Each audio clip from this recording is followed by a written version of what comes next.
नजर YouTube channel में आपका स्वागत है। आज हम आप लोगों को टाइप्स ऑफ रिफ्रैक्ट्री या क्लासिफिकेशन रिफ्रैक्ट्री का पढ़ाएंगे।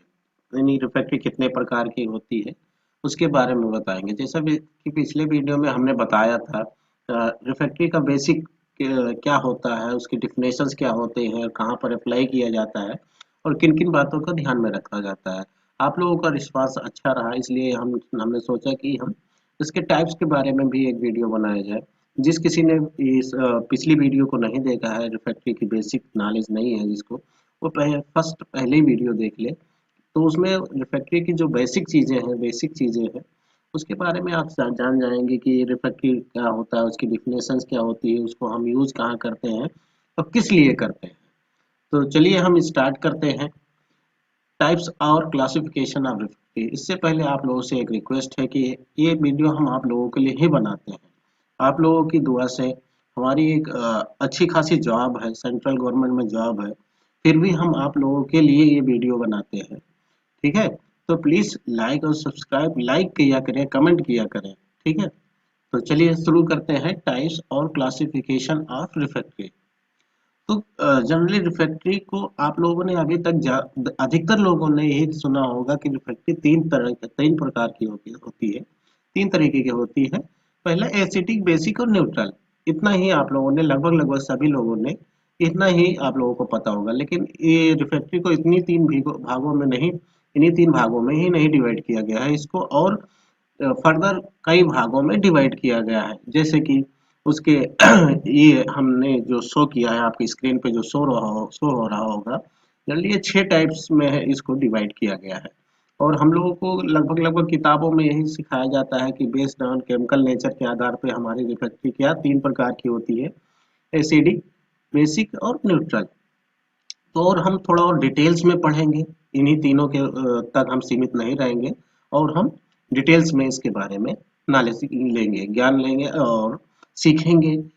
अच्छे से इसको हम एकदम सिंपल भाषा में आपको बताएंगे और आपको बहुत अच्छी तरीके से समझ में आएगा। प्लीज वीडियो को स्किप ना किया करें, पूरी वीडियो देखेंगे तभी समझ में आएगा कि क्या होता है क्या नहीं होता। आप स्किप करके वीडियो को आगे बढ़ गए, पिछला आपको समझ में नहीं आया, फिर आपको क्या समझ में आएगा। तो चलिए स्टार्ट करते हैं आज का जो सेशन है आपका, क्लासिफिकेशन ऑफ रिफ्रैक्ट्री या टाइप्स ऑफ रिफ्रैक्ट्री। तो जनरली इसको 6 भागों में डिवाइड किया गया है। फर्स्ट आपका है बेस्ड ऑन केमिकल नेचर। इस आधार पे, केमिकल नेचर के आधार पे इसको बांटा गया है। इसको भी सब ग्रुप में बांटा गया है, जो कि हमारा एसिडिक होता है, बेसिक होता है और न्यूट्रल होता है। दूसरा आपका है बेस्ड ऑन मैन्युफैक्चरिंग मेथड के आधार पर भी इसको तीन भागों में डिवाइड किया गया है कि कौन कौन से टाइप से हम रिफैक्ट्री को बना सकते हैं। उस आधार पे उसको हम बांट दिए हैं। तो पहला क्या है, प्रेस एंड फायर, प्रेस किया और बना दिया। दूसरा है फ्यूज करके बनाना और तीसरा हाथ, हैंड मोल्डिंग। ठीक है, ये ऑटोमेटिक है, हाइड्रोलिक प्रेस के द्वारा है और हैंड मोल्डिंग है। नेक्स्ट हमारा जो उसका टाइप है बेस्ड ऑन फिजिकल फॉर्म और शेप। यानी कि रिफ्रैक्ट्री को उसके आकार के आधार पे उसको डिवाइड किया गया है कि वो कोई शेप्ड रिफ्रैक्ट्री होगी जिसका फिक्स आकार होगा, कोई अनशेप्ड रिफ्रैक्ट्री होगा जिसका कोई फिक्स आकार नहीं होगा। तो इस आधार पे भी उसको डिवाइड किया गया है। नेक्स्ट आपको है बेस्ड ऑन थर्मल कंडक्टिविटी। तो जनरली रिफ्रैक्ट्री हमारी जो बनेगी दो तरीके से होगी। तो कंडक्टिविटी के आधार पर जो थर्मल कंडक्टिविटी है उसके आधार पर दो भागों में डिवाइड किया गया है, डेंस एंड पोरस। दूसरा है बेस्ड ऑन फैक्ट्रीनेस, फैक्ट्री के उसके ताप संहिता के आधार पर उसको डिवाइड किया गया है, low heat duty, medium high and super heat duty. और छठा आपका है बेस्ड ऑन ऑक्साइड कंटेंट। यानी उसमें कौन कौन से ऑक्साइड, कितने टाइप से ऑक्साइड पड़े हुए हैं, उस आधार पर भी रिफ्रैक्ट्री को डिवाइड किया गया है। तो पहला है हमारा सिंगल ऑक्साइड, जिसमें सिंगल ऑक्साइड होते हैं। दूसरा है मिक्स ऑक्साइड और तीसरा आपका नॉन ऑक्साइड। ठीक है, तो ये हमारे जनरली 6 टाइप के हो गए, 6 टाइप की हमारी रिफ्रैक्ट्री होती है। उनको भी सब ग्रुप में बांटा गया है। तो हम देखेंगे कितने टाइप की हो जाएगी। 3 टाइप की आपके नेचर के आधार पे हो जाएगी, 3 टाइप की आपकी मेथड के आधार पे हो जाएगी और दो टाइप की आपकी शेप के आधार पे हो जाएगी और थर्मल कंडक्टिविटी के आधार पर 2 प्रकार की हो जाएगी, और बेस्ड ऑन रिफ्रैक्टिवनेस के आधार पर 4 टाइप की हो जाएगी, और बेस्ड ऑन ऑक्साइड कंटेंट के आधार पर आपके 3 टाइप की हो जाएगी।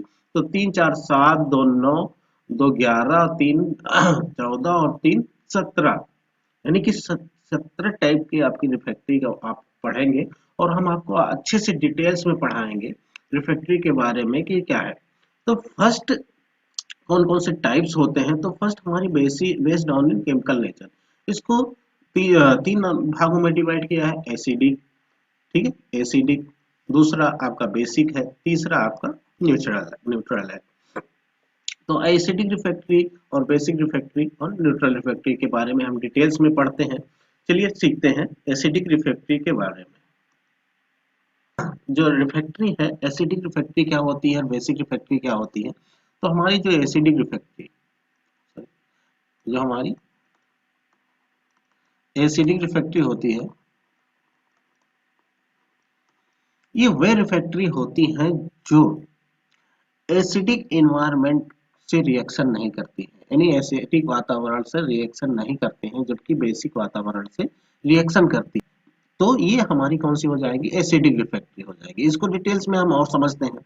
हमारा एक पॉपुलर एग्जांपल है, जब हम कॉलेज में पढ़ाते हैं तो एक बहुत अच्छा एग्जांपल बताते हैं, लड़कों को समझ में आता है, बस जस्ट लाइक एग्जांपल है, आप अपने कोई अपने दिल पे मत ले लेके, ऐसा है। हमारा जो एग्जांपल होता है तो क्या बताते हैं कि जैसे कि हमारी जो शादी ब्याह होता है, शादी होती है, तो यदि हमारी ही बिरादरी में हो तो उसमें कोई रिएक्शंस नहीं होता है। सपोज दैट हमारा एक सेपरेट कास्ट है, जैसे मैं अपना बता दूं, मेरा सोनकर है, ठीक है, तो कोई सोनकर ही होगा,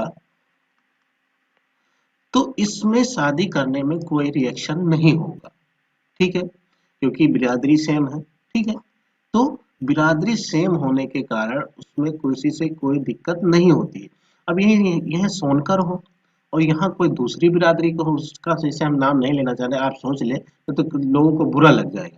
मान लीजिए यहाँ कोई दूसरा बिरादरी का हो, तो इन दोनों को यदि शादी होती है तो बहुत ज्यादा रिएक्शंस होते हैं, बहुत सारे रिएक्शन होते हैं, लड़ाई झगड़े होते हैं, मारपीट होता है, पुलिस भी होती है। तो इस आधार पे हम कह सकते हैं, मान लिया जाए ये एसिडिक है और ये भी एसिडिक है, तो ये चलेगा, क्योंकि ये सुनकर तो इन दोनों में हो गया कोई प्रॉब्लम। तो ये हमारा क्या है कि ये मान लिया जाए सोनकर है, ये भी एसिडिक है, ये भी एसिडिक है, तो इन दोनों में अच्छे से समझौता होकर शादी हो सकती है, कोई प्रॉब्लम्स नहीं आएगी। दूसरा क्या है, मान लिया जाए ये हमारा ये सुनकर है, ये अदर कोई बिरादरी है, तो इसको हम मान लेते हैं सोनकर क्या है, एसिडिक है, और यहाँ कोई अदर बिरादरी है, बेसिक है, ठीक है, बेसिक है।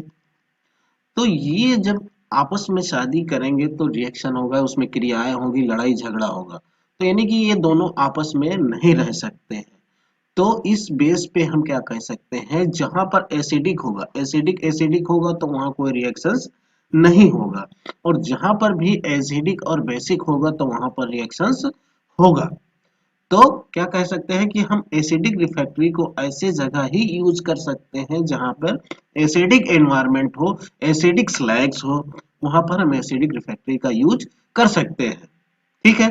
इसके एग्जांपल के रूप में देख सकते हैं, एग्जांपल है आपका सिलिका रिफ्रैक्ट्री, दूसरा है आपका एल्यूमिनोसिलिकेट रिफ्रैक्ट्री।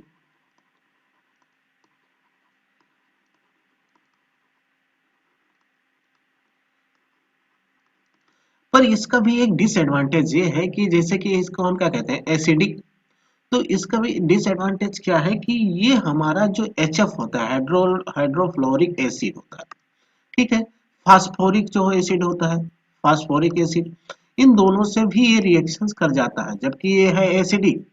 तो इसका भी ध्यान रखना होगा कि जहां हाइड्रोफ्लोरिक एसिड हो या फास्फोरिक एसिड हो, वहां पर हम इसको यूज नहीं किया कर सकते हैं, कौन सा, एसिडिक रिफ्रैक्ट्री का। आपको आई होप आप लोगों को समझ में आया होगा, ठीक है। नेक्स्ट हमारा है बेसिक रिफ्रैक्ट्री। कौन सा है, basic refractory. Basic refractory same है, बेसिक रिफ्रैक्ट्री को बेसिक एनवायरनमेंट में हम यूज कर सकते हैं, एसिडिक एनवायरनमेंट में यूज नहीं कर सकते हैं। इसका एप्लीकेशन भी साथ साथ जैसे एसिडिक का एसिडिक के एप्लीकेशंस भी हम साथ साथ में देख लेते हैं, एप्लीकेशन कहाँ किया जाता है जनरली?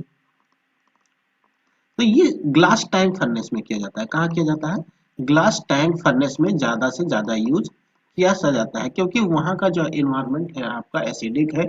ग्लास इंडस्ट्री में सबसे ज्यादा क्या यूज होती है? सिलिका। तो इसलिए वहाँ सिलिका रिफैक्ट्री ज्यादा से यूज की जाती है, ज्यादा से ज्यादा यूज की जाती है। इसको बेसिक इन्वायरमेंट में यूज नहीं किया जा सकता है। कहाँ पर? जहाँ पर बेसिक मटेरियल यूज हो या बेसिक स्लैग्स हो, एल्कलीज हो, वहाँ पर एसिडिक रिफैक्ट्री को यूज नहीं किया जा सकता है। तो इसको अब हम देख लेते हैं यूज कहाँ के नहीं किया। जैसे स्टील इंडस्ट्री है, तो वहां पर ब्लास्ट फर्नेस में इसका यूज बहुत ना के बराबर होता है। ठीक है। तो अब हम आते हैं बेसिक्स रिफैक्ट्री के बारे में। बेसिक रिफैक्ट्री सेम प्रोसेस है। यदि ये बेसिक है और ये बेसिक है, तो इस दोनों में रिएक्शंस नहीं होगा, और यहाँ पे एसिडिक हो गया तो इन दोनों में रिएक्शंस होगा। तो ये क्या करते हैं? रिएक्शन होने पर क्या है, हमारी रिफैक्ट्री का कोरोजन होने लगता है, क्षरण होने लगता है। तो ये कुछ समय बाद ये क्या होता है, इसका संक्षारण हो जाता है, और हमारा पूरा जो ब्रिक्स होती है वो कोरोड होके पूरा नष्ट हो जाती है, और जो हमारी फर्नेस की लाइफ है वो बहुत कम हो जाती है। इसलिए हमारा क्या है, इसका एकदम बेसिक रिफैक्ट्री का अगर जो डिफिनेशन परिभाषा बतानी हो, तो बेसिक रिफैक्ट्री या बेसिक रिफैक्ट्री वह रिफैक्ट्री होती है, यानी बेसिक रिफैक्ट्री को हम क्या कहते हैं? क्षारीय रिफैक्ट्री भी कहते हैं। क्षारीय, तापसय, और एसिडिक को क्या कहते हैं आपका? अम्लीय। ठीक है। तो ये क्षारीय रिफैक्ट्री, तापसय पदार्थ और अम्लीय रिफैक्ट्री।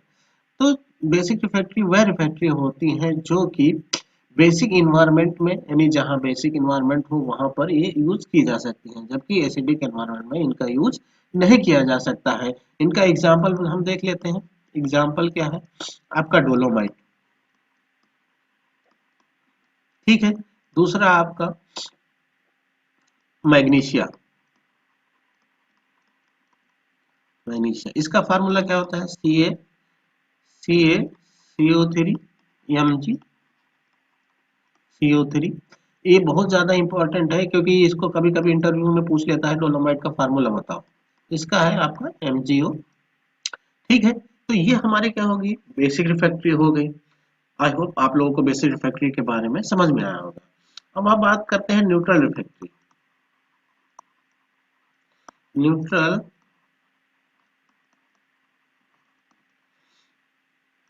न्यूट्रल रिफैक्ट्री, तो न्यूट्रल रिफैक्ट्री वह रिफैक्ट्री होती है जो किसी से क्रिया न करे। मीन्स क्या है कि यहाँ प्रॉब्लम क्या होती थी शादी का, कि हम अपने ही बिरादरी में शादी करना है या कुछ भी करना है अपने ही बिरादरी में, तो उसमें कोई प्रॉब्लम्स नहीं होता था।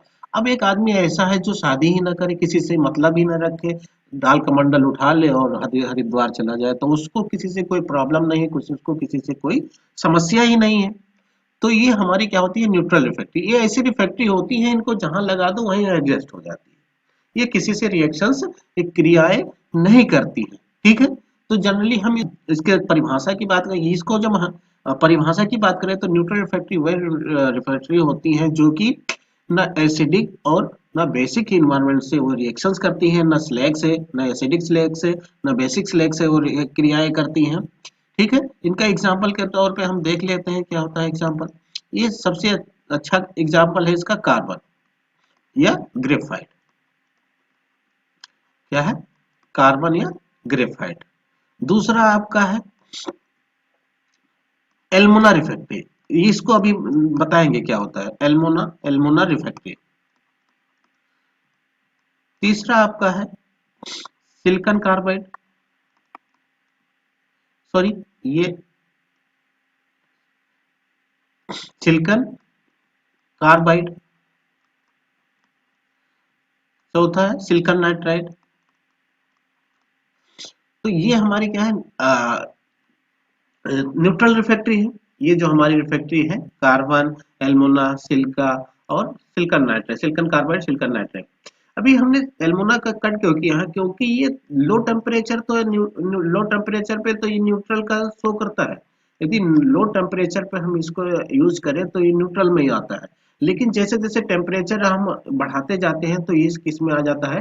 एसिडिक रिफ्रैक्ट्री में आ जाता है, यानी ये बेसिक से रिएक्शन करने लगता है। इसलिए इसको हम ऐसे जनरली लिख दिए हैं। ये न्यूट्रल में भी नहीं आता है। लो यदि हम लो टेम्परेचर पर यूज करें तब ये न्यूट्रल में रहता है, और यदि हम टेम्परेचर बढ़ते हैं, हाई टेम्परेचर होगा, तो यहाँ यदि हाई टेम्परेचर होगा तो ये क्या किस में यूज आने लगेगा, एसिड रिफ्रैक्ट्री में। तो ये हमारी सारी रिफ्रैक्ट्री है जो कि किस में आती हैं, आपकी न्यूट्रल रिफ्रैक्ट्री में आती है। आज हमने एक वीडियो में इसको कवर कर दिया। नेक्स्ट एक वीडियो में हम इन पांचों टाइप को एक वीडियो में कवर करके आपको अच्छे से समझा देंगे। तो आपको आई होप दैट आप लोगों को समझ में आया होगा। वीडियो को प्लीज लाइक करें, सब्सक्राइब करें और कमेंट प्लीज जरूर करें। कुछ करें या ना करें लेकिन कमेंट करें, जिससे हमें कुछ एनर्जी मिलती है, कुछ साहस मिलता है, आगे वीडियो बनाने की एक एनर्जी मिलती है। क्योंकि अभी ये सेल का भी फॉर्म आया है, सेल में आते जाते हैं, बीटेक लेवल पे आता है, डिप्लोमा लेवल पे भी वैकेंसी आती है। तो ये रिफ्रैक्ट्री बहुत इंपॉर्टेंट हो जाती है। यानी यदि आप किसी स्टील इंडस्ट्री में जॉब करना चाहते हैं तो आपको रिफ्रैक्ट्री बहुत इंपॉर्टेंट हो जाती है, क्योंकि हमने कई सारे एग्जाम दिए हैं, सेल का भी दिए, वाइजैक के भी दिए हैं, तो मुझे पता है कि रिफ्रैक्ट्री से कितने क्वेश्चंस आते हैं। ठीक है, तो प्लीज वीडियो को अच्छे से देखें, समझें। यदि कुछ हमसे कुछ कमियां रह जाती हैं उसको कमेंट करके बताएं, जिसको नेक्स्ट वीडियो में हम उसको इम्प्रूव करें। तो इसी आशा के साथ मैं अपनी वाणी को विराम देता हूँ।